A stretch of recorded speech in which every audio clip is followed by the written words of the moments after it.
So we got a chance to stop in here today at CrossFit Jaboom after a quick little jaunt around on the mountain bike. And Kelly and I have been talking, and I know I deal with a lot of bigger guys, some stiff dudes from powerlifting, and we're going to go through a couple quick mobility tips that maybe scale down a little bit just to get you started and start you getting into moving a little bit better.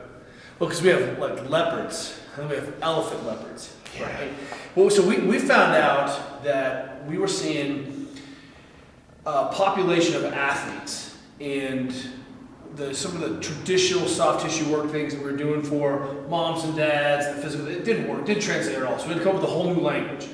Then enter my powerlifter, world champion, Olympic lifter, super gristly friends, and I had to come up with another set of languages that, because the mass is big, the stiffness, and some of the things that we take for granted about shapes, we can't even initiate that conversation. Right. What I like to say is that it's like if there's a bow, we can push against that, and it's going to support it. It's not until we get to the other side we're going to make some change. And so we've got to get these athletes to the other side. So otherwise, you're just bouncing off that stiff tissue, and you're never going to get change done, right? Like, I mean, the 10-minute squat test. Yes. Guys are like, okay, I'm there, I'm good, right? And go. And you're not even wearing briefs. Those are your briefs. They're built in. So let's talk about things. One is, sometimes we see is that when guys are on the ground, that's immediate no-go. We're in such compromised positions that we can't spend a lot of time in there, and we can't kind of make enough change. The first idea is, when we're addressing the joint capsule, we're always thinking of tissue systems. When we're addressing the joint capsule, if we can put a band on it, we put a band on it. If you can get some distraction in the joint, it's going to take a couple 100 pounds of pressure to make some change. And what we found is that if we're not addressing that capsular system first, that can account for upwards of 50% of the tissue restriction on our athletes. So let's start there. So the easiest and first one we're seeing is, most of our strength athletes are spending time doing some kind of pulling. Sure. And cleaning up the hip range of motion is the crucial part. And you'll see the mat kind of tops out about 90 degrees. And I like to have without a whole bunch of compensation, about 140 degrees. So standing cold, the legs should go up, and then it should go up, and it should go up. And that's normal range without doing a bunch of hip hiking, right? Right. Because what happens is we're short here. As soon as I start to end up hitting that 90-degree mark, I'm going to start reversing my upper back. And now I'm going to start to see that low back round. And then we get the shark fins along the spine. So one of the things we can do easily is just start by set that into your hip there for me, and face the camera. There you go. Just hook it up high into your grundledge, around that, and then run that out until you feel like it's going to be dangerous. Perfect. So now, if you had this, what would Louis say? This about 200-pound band? Yeah. About 200-pound band. Look, this is a big stretch of this thing. And what's going to happen now is Matt can literally have this band pull his hip back. So let's clean up his foot, get your foot straight, and then just imagine doing some good mornings against that. Hip hinge as far as you can, and then at the top, see if you can bring your butt through, squeeze your butt at the top. I know it's a little weird, but just fold over. And what's going to happen now is that we've got the band pulling the hip into a good position, and this is now we can start a conversation about improving that hip hinge. Now watch this. Bend your knee for me. Oh, and then straighten your leg. So we can do the same thing. We can head from bicycle to two sides. I can do kind of a good morning here, but because I can also put a slight bend in the knee and also do that flossing. Now I've got loaded into the hip. I'm in a weight-bearing position. This isn't like me on the ground waving my leg around. This is actually mobilizing an active position of restriction with the hip in weight-bearing, and it's actually going to make the most change. So that is a massive. Now you just did that for a minute or so, and I know this is this lit-up calf. Yes. I lit up this calf also heavy carries up some stairs. But go ahead and just pick that knee up to your chest. Better, same, worse? It's better. It's better. Yeah. And so what we want to do is we want to think of this as like a credit card, or bending the credit card, putting a crease in it, and then we're going to keep getting that crease, and then we can work it.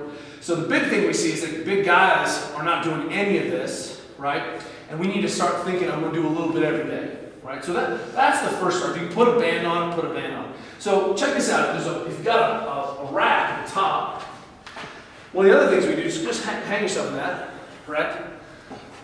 And now, with the torso upright, just take a lunge position. Because one of the things that we're seeing is a lot of our guys aren't spending any time in a lunge shape. I know the strength athletes, maybe they're doing some step-ups, right? Or not. or maybe they're doing a lot of jerking or not. So we're not seeing that this pattern is represented, being able to open the hip. What's nice about having the band support you is that you can get this hip in extension, and then you can just kind of lunge in and out of position here, go as far as you're comfortable. Just go ahead and stay on the ground now, point that foot behind you, and then just imagine trying to take yourself into a little bit of a splits.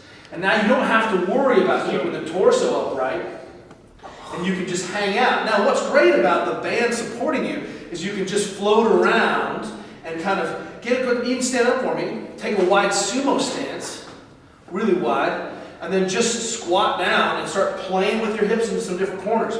Because the band is taking the weight of the, you can basically start to find some shapes that feel gristly. And if this isn't high enough, we can make it a little higher, we can support even more weight. But what ends up happening now is, the idea is we're going to really be able to keep the torso upright, and then you can start playing in and out of the hip range. Yeah, you feel that? Oh, yeah. And it's really a different stimulus than you trying to do this without being supported. So I call this the splits machine, because you can start to find corners that work. And again, we're in a standing position. We get you kind of ferreting out where you find your tight. And the idea is not a single static end range, but to try to touch, come out, touch, come out. We want to worry the tissues, get like 50 reps of touching your hip in a certain direction, right? And this is going to start a conversation about sort of opening up the hip, especially in extension. We'll come back to over here. The easiest iteration if we look at like most of the powerlifting, most of the positions, it's some iteration of bottom end squatting. Right. Right? That is the language. The first language anyway. And one of the things that we're seeing is, are you spending time in that bottom position? So most of the athletes, I was telling Mark Bell, I was like, when we started working together, I was like, hey look, you are literally spending 0.2 seconds every squat at the bottom, and you have gear on, right? And so you're not really there. And then you're never there the rest of your life. You get out of the bed, you sit on the toilet, you sit in the car, and so what ends up happening is you're never in that end range. No wonder we're always struggling for depth, right? So one of the easiest ways is, of course, just squatting, but that is tough for our big guys. Putting the foot up on a bench, suddenly now I'm doing a single leg squat at a time. When we have other athletes who have a little bit more range, we can spend some time on the ground in this shape. Right. But now suddenly, look at that. Hip creases below the knee, right? That is deep. That's deep, deep squatting. And now what we can do is in this shape, you can shove that knee out, put your hand around your foot, you can shove that knee out, you can make some circles in that hip. Minimum dose, we're going to spend 2 minutes. Spend some time. If you're milking it, go 5 minutes. Doesn't matter as long as you get some range. So first position is foot straight, knee out, and then try to do this for me. See if you can shift your weight over to the middle of the foot. So you're going to shift your body to the right a little bit more. There you go. So that's bringing that foot to midline, and it's forcing that knee into a little more extra rotation.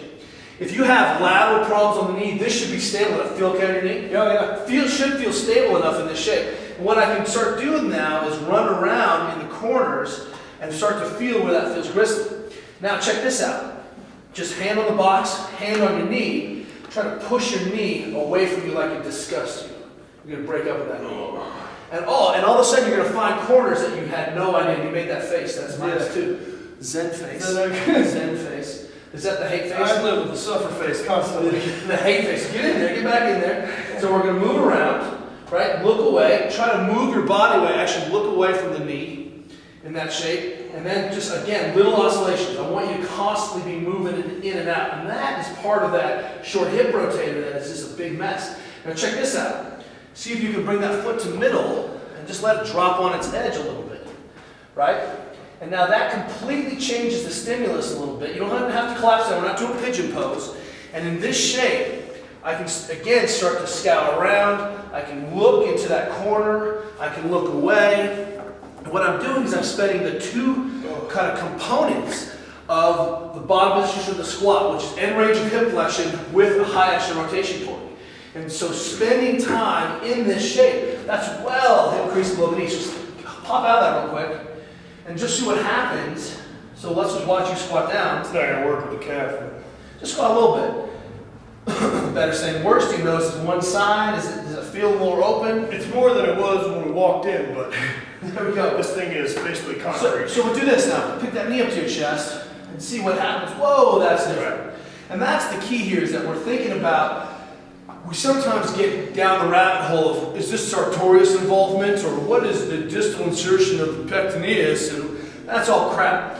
All those tissues are going to load up as we see them, and in the shape of the movement. So what we need to think is, what's the bottomest range of the movement, what's the toppest range of the movement, right? Right. And if I'm spending time in those shapes. Now, the finish, of course, is, come on over here.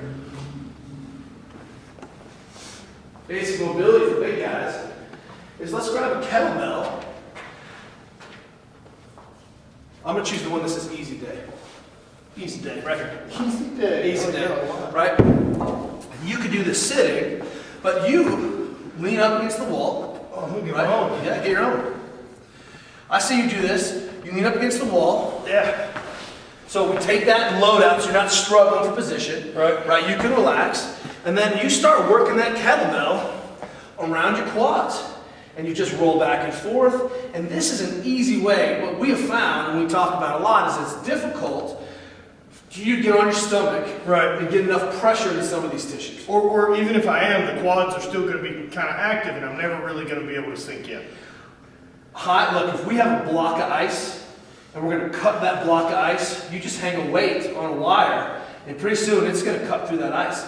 And what's nice about the load is that even if you're flexing a little bit, you're going to stop flexing eventually, and it's going to win. So let it win. Couple ideas about soft tissue work: shouldn't hurt. If it hurts at all, it's not normal. That's telling you you should be there. So if your quads are stiff at all, and you've got some pressure on there, and you're not digging it, that's a good sign that you need help in that area. So that's easy. 2. So what you don't mean, if it's pain, it doesn't mean stop. No. So watch, you take it off, does it stop? Yes. Then it's normal. Okay. But what I'm telling you is that if you put a tissue under compression and it's uncomfortable, that's an indicator that the tissue's not normal. It's stiff and gristly. So let's start a conversation about that. If you stop breathing, you're like, it's good, I got this all day. Then that also is an indicator that you're not clear. So start working on smashing some of these tissues. And you saw it, you took the handle up, you were able to get right up in the hip crease there, right into that TFL, right into that kind of high rectus femoris. Very simple. Pulling the leg in gets you access to the adductonators. It's so bad. You can flip the handle over, get right up in the gristly part of your groin. It's, really finding areas that are difficult. What's nice is, we find that we save the soft tissue work for when we're done, because it's one of the ways that we can pull us down out of the high intensity, sort of big, sympathetic nervous system drive. This is a way of coming down. You're also warmed up, so it's a good time to make change. And I don't think this is a good way to get ready for lifting heavy weights. No, I disagree. I agree with you completely. I've been doing, the banded distraction stuff, pre-workout and post-workout, sticking to my mobility balls and my roller and doing this. If my job was, or my hobby was about squatting heavy things and picking things up off the ground dynamically, the positions I would obsess about would be bottom position of my squat and a really excellent high hip hinge. Like, for example, and we can do this again. I've seen our video, we can put it up, but you should be able to basically perform a stiff-legged deadlift without any changes in your back to a barbell. That tells me that you've got enough hip function. And that might be hamstring stiffness, posterior. Most of the time I see it as hip capsule.